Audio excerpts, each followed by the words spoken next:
I made a pretty big mistake in my porcelain sweater, and I'm going to show you guys how I'm going to fix it. I'm far enough to where I don't want to go back and frog everything, but I'm also close enough to where I can go back and fix it. Something must have happened along the way where I miscounted my stitches.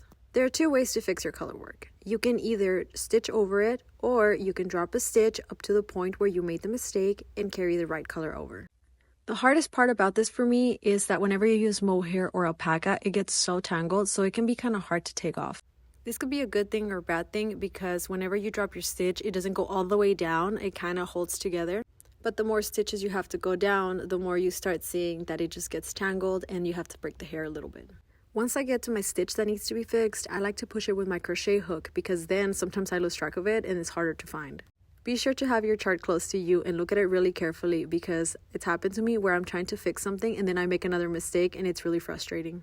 When you're trying to grab your stitches back up, make sure you're grabbing the correct float. If you don't grab the correct float, you're going to notice that it's crooked and you're not going to be able to figure out why. But see, here I'm checking what's next to it and I'm making sure that it aligns with the one next to it. Fixing mistakes in colorwork sweaters or texture sweaters can take a long time, but it's okay as long as you have good lighting and some patience, you will get there.